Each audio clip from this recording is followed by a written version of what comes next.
Hi friends, welcome to Taste of Kerala. നമ്മളിപ്പോൾ വയനാട് വൈത്തിരിയിലെ പൂക്കോട് ലേക്കിന് ചുറ്റാകെ ഒരു കുതിര സവാരി നടത്തിക്കൊണ്ടിരിക്കുകയാണ്. ടക് ചിക് ടക് ചിക് ടക് ചിക് ടക് ചിക്.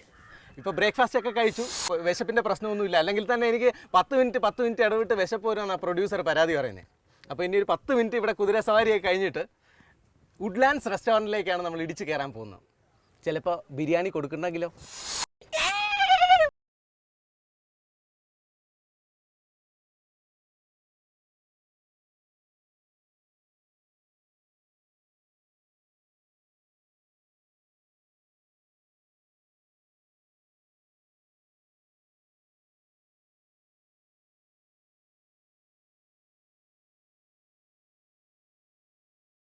കേന്ദ്രമാണ് പൂക്കോട് ലേക്ക്. പൂക്കോട് ലേക്കിൻ്റെ കരയിലാണ് ഞാനിപ്പോൾ നിൽക്കുന്നത്.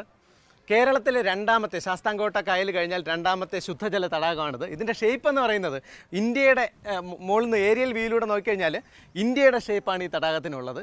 പിന്നെ ഞാൻ ആദ്യം പറഞ്ഞ പോലെ പ്രകൃതി ഭംഗി ഇങ്ങനെ വാരി കോരി കൊടുത്തേക്കാണ്. അത് കൂടാണ്ട് എയർ കണ്ടീഷൻ കാലാവസ്ഥയാണ്. ഒരു ഇത്ര വെയിലത്ത് നിൽക്കുന്നെങ്കിൽ പോലും എനിക്ക് നല്ല തണുപ്പ് ഫീൽ ചെയ്യുന്നുണ്ട്. അപ്പോൾ ഇനി നമ്മൾ കൽപ്പറ്റ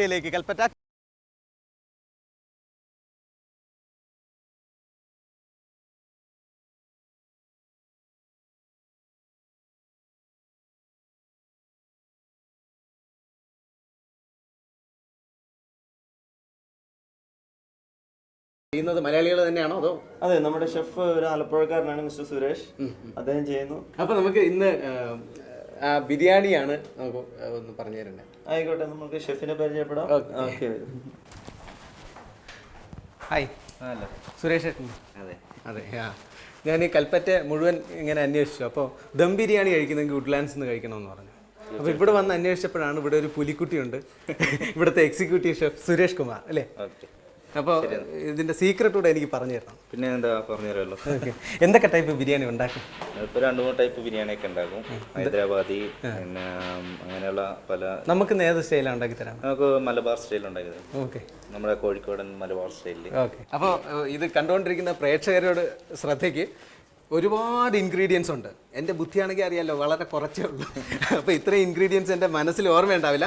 വളരെ ശ്രദ്ധിച്ച് കേട്ടെങ്കിൽ മാത്രമേ മലബാർ സ്റ്റൈൽ ദം ബിരിയാണി പഠിക്കാൻ പറ്റൂ. അപ്പോൾ ശരിയെന്ന് തുടങ്ങാം. നേപ്പം കേപ്പം. ഇത് ബിരിയാണിക്കുള്ള പാത്രം തന്നെ. ബിരിയാണിക്കുള്ള പാത്രം തന്നെ. അപ്പോൾ ഇത് എത്ര പേർക്കാണ് ഉണ്ടാക്കുന്നത്? എത്ര പേർക്ക് കഴിക്കും? ഇപ്പോൾ 1 കിലോ റൈസ്, പിന്നെ 6 പേർക്ക് നമുക്ക് കഴിക്കാം. 6 പേർക്ക്. അപ്പോൾ നമ്മൾ ഐശ്വര്യമായിട്ട് പാത്രം വെച്ച് കഴിഞ്ഞു. ഇനി അതിന് ശേഷം നമ്മൾ നെയ്യും ഡാൽഡയും കൂടി മിക്സ് ചെയ്തത്. ഇത് എത്ര അനുപാതത്തിലാണ് ചേർത്തിട്ടുള്ളത്? ഇത് 1/4 കിലോ ഡാൽഡയ്ക്ക് 100 നെയ്യ്. അതിൽ എത്ര സ്പൂൺ ഒഴിക്കും നമ്മൾ? ഇതിലിപ്പോൾ ഒരു 4-5 സ്പൂണ് 4-5 സ്പൂൺ ഒഴിക്കും. ഒഴിച്ചതിന് ചൂടായതിന് ശേഷം ഇതാണ് ഇൻഗ്രീഡിയൻസ്. ആദ്യം ചേർക്കുന്നത്. പാത്രം പാട്ട് തുടങ്ങി. ആദ്യം കറുകപ്പട്ട ഒരു 4-5 പീസ്. കുറച്ച് തെങ്ങ്, കുറച്ച് ഗ്രാമ്പ്. ഇതെന്ന് പറഞ്ഞാൽ ഓരോ സ്പൂൺ ഇടാം അല്ലേ? ഒരു സ്പൂൺ, ഒരു 5-6 ഏലക്ക, പിന്നെ ജാതിപത്രി. അത് പൊടിച്ചിടണം. അല്ല, പൊടിച്ചിടണ്ട, ഇങ്ങനെ ഇട്ടാണ്. ശേഷം ഇതൊരു മൂത്തിന് ശേഷം അണ്ടിപ്പരിപ്പ്, മുന്തിരി. അപ്പോൾ നമ്മൾ കറുകപ്പട്ട ഇട്ടു, പെരിഞ്ചീരകം ഇട്ടു, ഗ്രാമ്പു ഇട്ടു, ഏലക്ക ഇട്ടു, ജാതിപത്രി ഇട്ടു, പിന്നെ മുന്തിരി ഇട്ടു. ഇനി അതിന് ശേഷം കുറച്ച് പച്ചമുളക്,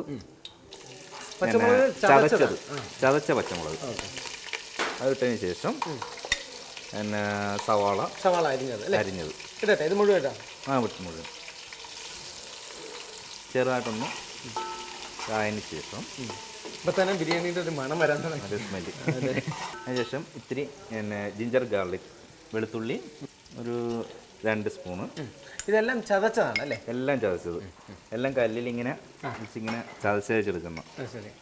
നമ്മുടെ ഒരു ഹോംലി ടൈപ്പ്. അപ്പോൾ ഇത് കണ്ടുകൊണ്ടിരിക്കുന്ന പ്രേക്ഷകരോട് ഒരു അഭ്യർത്ഥന. നേരത്തെ ഞാൻ പറഞ്ഞു എൻ്റെ ഓർമ്മശക്തിയുടെ ഒരു കുറവുണ്ട്. അപ്പോൾ ഇൻഗ്രീഡിയൻസ് വ്യക്തമായിട്ട് നോക്കിക്കൊള്ളുക. ഇന്ന് കൺഫ്യൂഷൻ ആവുമെന്നുള്ളതുകൊണ്ട് ഒറ്റ ഡിഷ് മാത്രമേ നമ്മൾ എടുത്തിട്ടുള്ളൂ. ഇതൊരു കാൽ പൈനാപ്പിൾ. നമ്മൾ 1 കിലോ റൈസിന് വേണ്ടിയിട്ടുള്ളത്. ഓക്കെ, നമ്മൾ ചെയ്യും. അപ്പോൾ പ്രത്യേകം ശ്രദ്ധിക്കുക, 1 കിലോ റൈസിൻ്റെ ബിരിയാണിയാണ് നമ്മളിന്ന് ഉണ്ടാക്കുന്നത്. 1 കിലോ റൈസിന് എത്ര ചിക്കൻ വേണം? 1 കിലോ ഒരു കോഴി മതി. ഇതിൽ മല്ലിച്ചപ്പും പുതിനയില. ഇത് മല്ലിച്ചപ്പ്, അത് മല്ലിച്ചപ്പ്, ഇത് പുതിനയില. അതിൻ്റെ സ്മെല്ലൊക്കെ എങ്ങനെയുണ്ട്? നല്ല. ഇതിപ്പോൾ ഈ ആദ്യത്തെ ഈ മസാല ഇട്ട് കഴിഞ്ഞപ്പോൾ തന്നെ ഈ ബിരിയാണിയുടെ മണം വരാൻ തുടങ്ങി. ഇൻഗ്രീഡിയൻസ്, ഇതിനകത്ത് ഇട്ടിട്ടുള്ള ഇൻഗ്രീഡിയൻസ് ഞാൻ ഒരിക്കൽ കൂടി പറയാം. കറുകപ്പട്ട, ജീരകം, ഗ്രാമ്പു, ഏലക്ക, പിന്നെ ജാതിപത്രി, പിന്നെ അണ്ടിപ്പരിപ്പ്, മുന്തിരി, പിന്നെ അതിനുശേഷം പൈനാപ്പിൾ ഇട്ടു, പിന്നെ മുളക് ഇട്ടു, പിന്നെ നമ്മൾ ഇവിടുന്ന് മല്ലിച്ചപ്പ് ഇട്ടു, പുതിന ഇട്ടു, പിന്നെ ഗാർലിക്, ജിഞ്ചർ. ഇതിപ്പോൾ ഇത് 1.5 ലിറ്റർ വെള്ളമാണ്. അപ്പോൾ ഒരു കിലോ അരിക്കാണെങ്കിൽ 1.5 ലിറ്റർ വെള്ളം, 2 ലിറ്റർ വെള്ളം വേണം. ഇതിപ്പോൾ 1.5 ലിറ്റർ വെള്ളം എഴുതി ആദ്യം ഒഴിക്കുന്നുള്ളൂ. ഇനി വെള്ളം തിളയ്ക്കണം അല്ലേ? ഇനി വെള്ളം തിളക്കണം. തിളച്ചതിന് ശേഷമാണ് അരി ഇടുന്നത്? തിളച്ചതിന് ശേഷം അരി ഇടും. എങ്ങനെയാണ് പാചകത്തിൽ താല്പര്യം വരാൻ കാരണം? അത് വളരെ ചെറുപ്പം മുതലേക്കാണ് ഇഷ്ടമാണ് തുടങ്ങിയൊരു. എന്തെങ്കിലുമൊക്കെ ഉണ്ടാക്കുക, അമ്മയുടെ കൂടെ കൂടിയിട്ടൊക്കെ എന്തെങ്കിലുമൊക്കെ ഉണ്ടാക്കുക? അങ്ങനെ അമ്മയുടെ കൂട്ടത്തിൽ കൂടിയതിന് ശേഷം ഇതൊക്കെ ഉണ്ടാക്കാൻ തുടങ്ങിയത്. അപ്പം ഇനി ഉപ്പിടണം.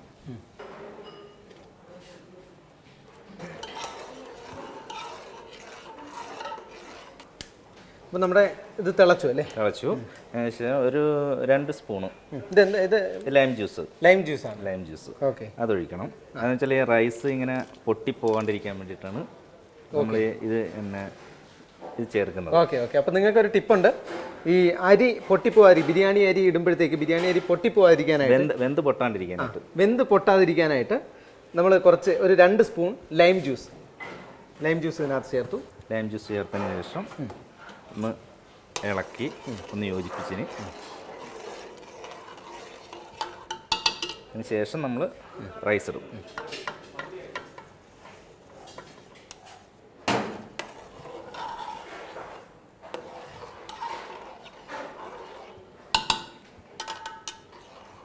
റൈസ് ഇട്ടതിന് ശേഷം നമ്മൾ കുറച്ച് നേരം മൂടി വെക്കണം. ഇനി എത്ര സമയം എടുക്കും ഏകദേശം? ഇനി ഒരു 10-15 മിനിറ്റ്. അപ്പോൾ ഇനി പാലാണ് ഇതിൻ്റെ അകത്ത് ചേർക്കേണ്ടത്. അപ്പോൾ നേരത്തെ 1.5 ലിറ്റർ വെള്ളം ഒഴിച്ച് അപ്പോൾ ഒരുമാതിരി ലെവലായി വന്നു. അപ്പോൾ ഇനിയിപ്പോൾ ഈ 1/2 ലിറ്റർ പാലും കൂടി ഇങ്ങനെ ഒഴിച്ച് കഴിയുമ്പോഴേക്കും 1/2 ലിറ്റർ പാൽ ഒഴിക്കും അല്ലേ? 1/2 ലിറ്റർ പാല്. അപ്പോൾ ഇത് ശരിക്കും പ്രോട്ടീനേഷ്യസ് ഫുഡാണ്. അപ്പോൾ 1/2 ലിറ്റർ പാലും കൂടി ഒഴിച്ചപ്പോഴേക്കും 1 കിലോ അരിക്ക് 2 ലിറ്റർ വെള്ളം എന്നുള്ള പാകമായില്ലേ? ഓക്കെ.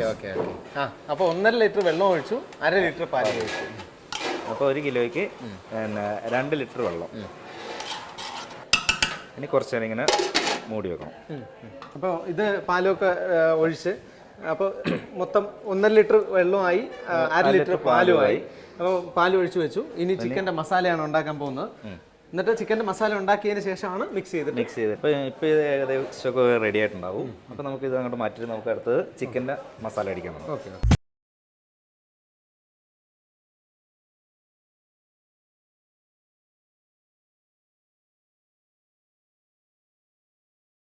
നേരത്തെ ഒഴിച്ച പോലെ തന്നെ 1/4 കിലോ ഡാൽഡയും അതിൻ്റെ അനുവാദം തന്നെ 100 ഗ്രാം മതി. അത് തന്നെ. എത്ര സ്പൂൺ ചേർക്കണം? അതിന് ഒരു 4-5 സ്പൂൺ. ചില സവാള, ചിക്കൻ ഇതെല്ലാം അതിൻ്റെ അകത്ത് കിടന്ന് റെഡിയാകേണ്ട സാധനങ്ങൾ. ഇത്തിരി പെരുംജീരകം ഒരു 2 സ്പൂൺ. നമ്മൾ ഇഞ്ചി, പിന്നെ അടുത്തത് വെളുത്തുള്ളി, പെരുംജീരകം, ഇഞ്ചി, വെളുത്തുള്ളി അതും ചേർത്തതിന് ശേഷം പെരുംജീരകം, ഉള്ളിയും വെളുത്തുള്ളിയും കൂടെ ഇട്ടപ്പോൾ തന്നെ ഒരു മണം. അത് ചെറുതായൊന്ന് മൂത്തതിന് ശേഷം നമ്മൾ ചതച്ച് വെച്ചിരിക്കണ പച്ചമുളക് ഒരു 6-7 പച്ചമുളക് അല്ലേ? ഇത് ഇങ്ങനെ അതിന് ശേഷം നമ്മൾ അരിഞ്ഞ് വെച്ചിരിക്കണ സവാള കുറച്ച് അധികം ഉണ്ട് അല്ലേ? ഇത് എത്ര സവാള ഉണ്ടാവും? ഇതൊരു 5-6 സവാള ഉണ്ട്. 5-8 സവാള ഉണ്ട്.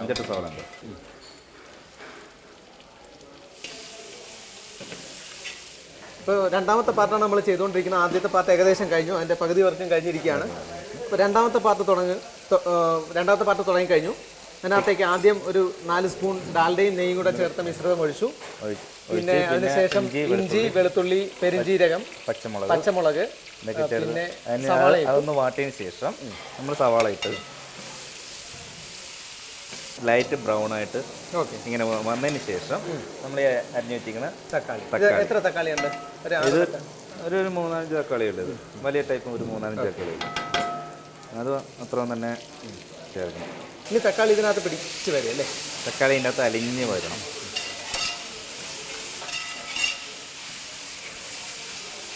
ഈ മസാലയാണ് ശരിക്കും ബിരിയാണിയുടെ ഒരു ജീവൻ അല്ലേ?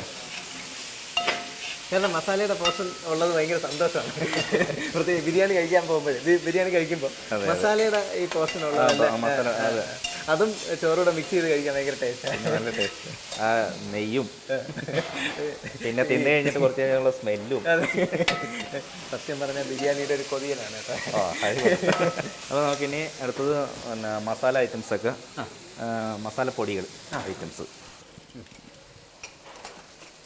അപ്പോൾ ആയിട്ട് നമ്മൾ കുറച്ച് മഞ്ഞൾപ്പൊടി ചേർക്കുന്നു. മഞ്ഞൾപ്പൊടി അല്ലേ? ഒരു 2 സ്പൂൺ കൂട്ടും.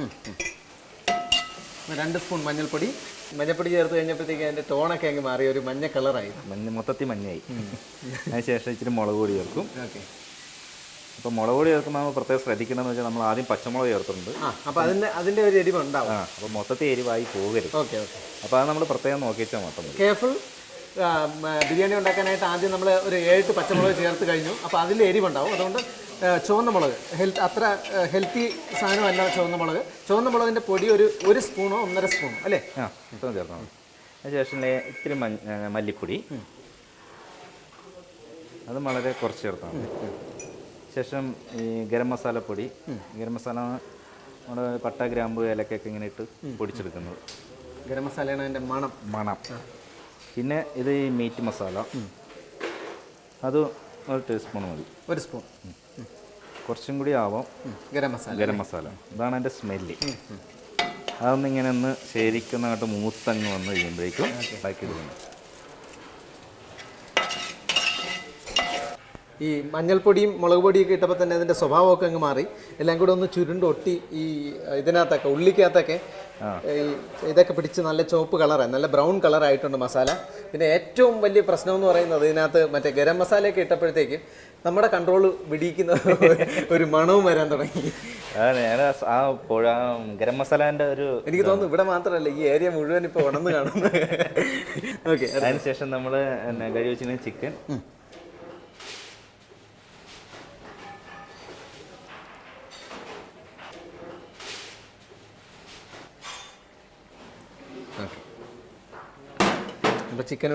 ചിക്കൻ ഇട്ട് ഇനി ഇത് നന്നായിട്ടൊന്ന് ഇളക്കി എല്ലാ ഭാഗത്തും മസാല പിടിക്കണം അല്ലേ? പിടിച്ചതിന് ശേഷം നമ്മൾ ഇതിന് ഉപ്പ് ചേർക്കണം.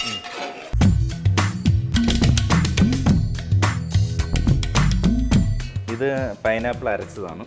ശരി. ഇത് കുറച്ച് ചേർക്കണം. ഇത് പൈനാപ്പിൾ ചേർക്കുന്നത് എന്തിനാ? അതൊന്നുകൂടി ഒരു ടേസ്റ്റും കിട്ടും, ആ പൈനാപ്പിളിൻ്റെ ഫ്ലേവർ വരും. നമ്മൾ ഈ ദം ബിരിയാണി ഉണ്ടാക്കുന്ന സമയത്ത് എന്തെങ്കിലും ടേസ്റ്റ് മേക്കേഴ്സ് യൂസ് ചെയ്യാറുണ്ടോ സാധാരണ? ഇല്ല, പ്രത്യേകിച്ച് അങ്ങനെ ഒന്നും യൂസ് ചെയ്യാറില്ല. പിന്നെ നമ്മൾ ചേർക്കുന്നത് വെച്ചാൽ ഇനി തൈര് ചേർക്കണം. കുറച്ച് തൈര്, ഒരു പുളി, 1/2 ഗ്ലാസ് അല്ലേ? 1/2 ഗ്ലാസ് ഉണ്ടാവും. അപ്പോൾ നമ്മൾ ഇതിനകത്ത് പാല് ചേർത്തു, ഇതിനകത്ത് തൈരും ചേർത്തു, കുഴപ്പമൊന്നുമില്ലല്ലോ. പിന്നെ അതുതന്നെ ലേശം പിന്നെ ലൈം ജ്യൂസും കൂടി ഒഴിക്കണം. ഓക്കെ. ഈ പുളിയുള്ള 3 സാധനങ്ങൾ ഒഴിച്ചു. ആദ്യം പൈനാപ്പിളിന് മധുരമാണ്. ഓക്കെ. എന്നാലും ഒരു ചെറിയ പുളി ഉണ്ടല്ലോ. പിന്നെ ലൈം ജ്യൂസ് 2 സ്പൂൺ ഒഴിച്ചു. പിന്നെ ഒരു 1/2 ഗ്ലാസ് തൈര് ഒഴിച്ചിട്ടുണ്ട്. 1/2 ഗ്ലാസ് ആയിട്ട് വരില്ല, ഒരു 2 ടേബിൾ സ്പൂൺ അത്രയും കൂട്ടുക. ഇതിന് ശേഷം നമ്മൾ പിന്നെ മല്ലിച്ചപ്പും പുതിനയിലെ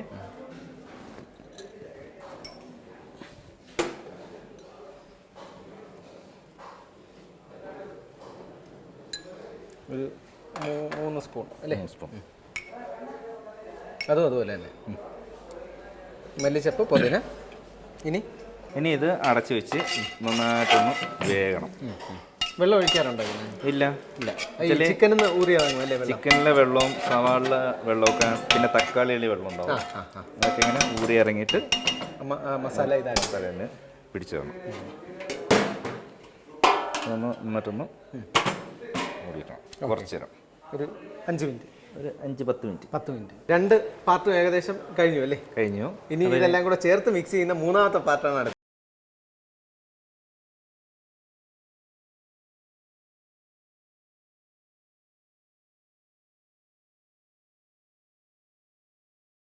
പരിപാടി ഇവിടെ അവസാനിക്കാൻ പോവുകയാണ്.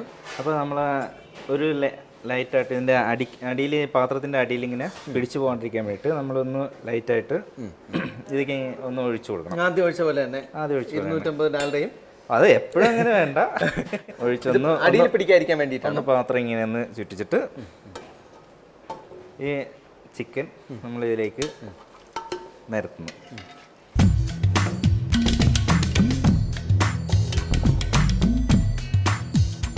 എങ്ങനെയുണ്ട് സ്മെല്ലൊക്കെ? എങ്ങനെയുണ്ട്? അടിപൊളി സ്മെല്ലല്ലേ? എൻ്റെ വിധി, കാരണം ഇതിങ്ങനെ സഹിച്ച് നിൽക്കണമല്ലോ.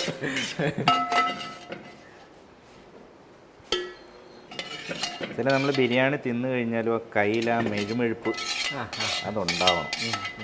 അതാണ് ഇതിൻ്റെ ഒരു പ്രത്യേക ഒരു സ്റ്റൈല്. നമ്മൾ ബിരിയാണി കഴിച്ച് കഴിഞ്ഞിട്ട് ആ കയ്യിൽ ഒരു 2 പ്രാവശ്യമൊക്കെ സോപ്പിട്ട് കഴിയാലും ഇങ്ങനെ മണത്ത് നോക്കുമ്പോഴത്തേക്ക് ആ ബിരിയാണിയുടെ ഒരു മണം ഉണ്ടാവും കയ്യിൽ.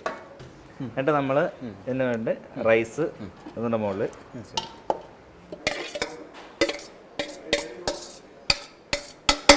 അപ്പോൾ ഈ 2 സാധനങ്ങളും ഇപ്പോൾ പകുതിയെ വെന്തിട്ടുള്ളൂ. പകുതിയോ? ഇനി ഈ ദമ്മിലാണ് ഇത് രണ്ടും കൂടെ വെന്ത് പിടിച്ച് ചേർന്ന് ഒന്ന് ഇഴുകി ചേർന്ന്. ഓക്കെ, നന്നായിട്ട് പ്രസ് ചെയ്ത് വയ്ക്കണം. ആ സ്റ്റീം അതിൻ്റെ ആവി ഇതിൻ്റെ ഉള്ളിൽ തന്നെ അങ്ങനെ തങ്ങി തന്നെ. ഇപ്പോൾ ആവി മുകളിലോട്ടാണല്ലോ പോകുന്നത്. അപ്പോൾ ചിക്കനിൽ നിന്ന് ഇതും ആ ചിക്കൻ്റെ ഫ്ലേവറും ആ എസൻസും എല്ലാം കൂടി ഇങ്ങനെ അരിയിലേക്ക് ഇങ്ങനെ പിടിച്ച് വരും. ഇനി നമുക്ക് ഇതിൻ്റെ അകത്തോട്ട് ഒരു ഗാർണിഷ് ഉണ്ട്. ആ ഗാർണിഷൊക്കെ ഇട്ട് എല്ലാം ഒന്ന് സെറ്റാക്കി ഇനി അത് പ്രസ് ചെയ്തൊന്ന് മൂടി വെക്കണം. ഇതെങ്ങനെയാണ് ഉണ്ടാക്കുന്നത്? ഇത് നമ്മൾ ഇതിനകത്ത് എന്തൊക്കെ ചേർക്കും? ഇത് സവാളയാണ്. സവാള, അണ്ടിപ്പരിപ്പ്, മുന്തിരി മാത്രമേ ഉള്ളൂ. ഓക്കെ. ഇത് സവാള, അണ്ടിപ്പരിപ്പ്, മുന്തിരി, ചെറുതായിട്ട് അരിഞ്ഞ സവാള. നല്ല ടേസ്റ്റും ഉണ്ട്. മുന്തിരി ഇല്ലേ? മുന്തിരിയുണ്ട്. അപ്പോൾ സവാള, അണ്ടിപ്പരിപ്പ്, മുന്തിരി, എന്നിട്ട് നമ്മൾ ഡാലിലെ ഈ പിന്നെ നെയ്യും കൂടി മിക്സ് ചെയ്യേണ്ട അതിട്ടാണ് നമ്മൾ വറുത്ത് കോരിയെടുക്കുന്നത്. എന്നിട്ട് നമ്മളതിനെ അപ്പോൾ ഇത് നേരത്തെ ഉണ്ടാക്കിയൊക്കെ വെച്ചേക്കാം അല്ലേ? നമ്മൾ നേരത്തെ ഉണ്ടാക്കി ടിന്നിൻ്റെ അകത്തിട്ട് പിന്നെ ഒരാഴ്ച വരെയൊക്കെ നമുക്ക് ഉപയോഗിക്കാൻ പറ്റും. അങ്ങനെയൊക്കെ ചെയ്യണമെങ്കിൽ ഫ്രിഡ്ജിനകത്ത് വെച്ചാൽ 1 മാസം വരെയൊക്കെ. പിന്നെ വെച്ചാൽ ആ നെയ്യ് തന്നെ കൊണ്ട് നമ്മൾ ബിരിയാണി ഉണ്ടാക്കുകയാണെങ്കിലും അല്ലെങ്കിൽ മറ്റുള്ള ഏത് ഫുഡ് ഉണ്ടാക്കിയാലും നല്ലൊരു ഫ്ലേവർ, നല്ല ടേസ്റ്റുമാണ്. ഇനി കുറച്ച് പിന്നെ പുതിന, മല്ലിച്ചപ്പാണോ? വേണ്ട, മല്ലിച്ചപ്പാണ്.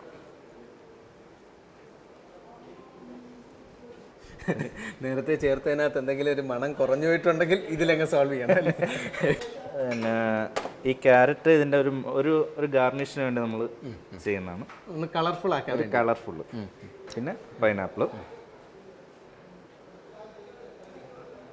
പിന്നെ ഏറ്റവും ലാസ്റ്റ് കുറച്ച് പിന്നെ ഈ നെയ്യ് തന്നെ കുറച്ച് ഒന്ന് മേളിൽ കൂടി ചുറ്റിക്കണം. 1 സ്പൂൺ മതിയോ? ഒരു 1-2 സ്പൂൺ.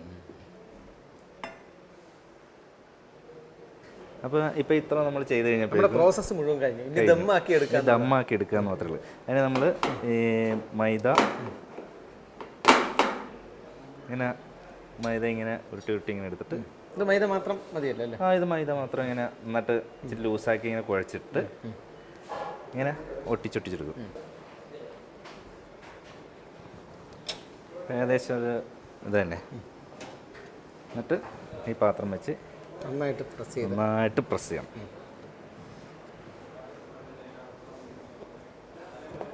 ഒരു തരത്തിലും എയർ പുറത്തു പോകാത്ത രീതിക്ക് ചെയ്തു. എന്നിട്ട് നമ്മൾ ഇതിൻ്റെ ഒരു വെയിറ്റ് കൊടുക്കണം. പിന്നെ ഈ സാധനം എന്ന് പറയുമ്പോഴേക്ക് ഇൻഗ്രീഡിയൻസ് ചതയ്ക്കാനുള്ള സാധനമാണ്. നമുക്കിത് വെയിറ്റ് ആയിട്ട് വേണമെങ്കിൽ നമുക്ക് യൂസ് ചെയ്യാൻ പറ്റും. അങ്ങനെ എന്നിട്ട് നമ്മൾ കുറച്ച് നേരം നമ്മൾ ഇതിനൊരു ചെറിയൊരു സ്റ്റീം കൊടുക്കണം.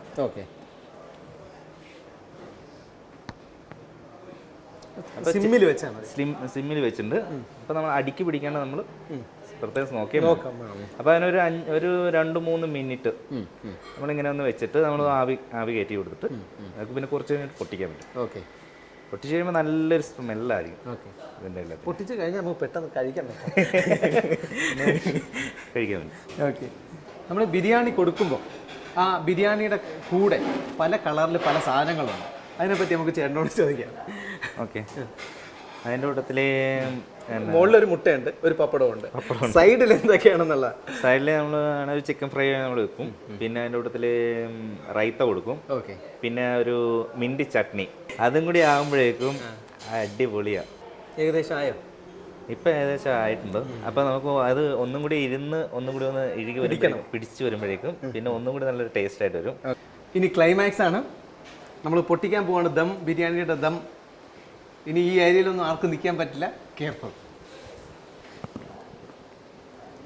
നമ്മളിവനെ ഈ മാവിൻ്റെ ഉണക്കൊക്കെ വേണ്ട, ഇതാണ് ആ മാവിൻ്റെ ബിരിയാണിയുടെ വേവിൻ്റെ നോക്കുന്നത്. Okay okay. മാവ് ഇങ്ങനെ അപ്പോൾ ബിരിയാണി വെന്തോ ഇല്ലയെന്ന് മനസ്സിലാക്കുന്ന ഈ മാവിൻ്റെ ഇത് കണ്ട് ഈ അതിൻ്റെ തിക്നെസ് നോക്കിയിട്ടാണ് അല്ലേ? ഉണങ്ങി വരും ചൂടിൽ. ഇതിപ്പോൾ നന്നായിട്ട് ഉണങ്ങി വന്നിട്ടുണ്ട്.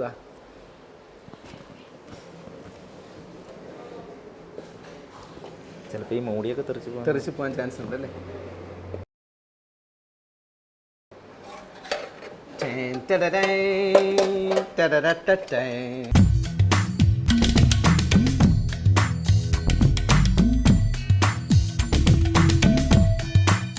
ആവി പറക്കുന്ന സമയത്താണ് കഴിക്കേണ്ടത് അല്ലേ? അല്ല, നിൽക്കി വെച്ച് ഗാർണിഷ് ഒക്കെ ചെയ്ത് ഒരു കളർഫുള്ളൊക്കെ ആക്കിയിട്ടൊക്കെയാണ് കഴിക്കേണ്ട ഒരു ടേസ്റ്റ്.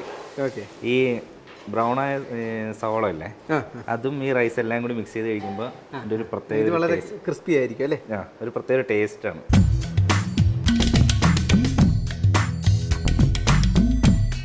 ചേട്ടൻ പുലിക്കുട്ടിയല്ല കേട്ടോ, പുലി, സാക്ഷാൽ പുലി. എക്സ്ട്രാ ദം, അടിപൊളി.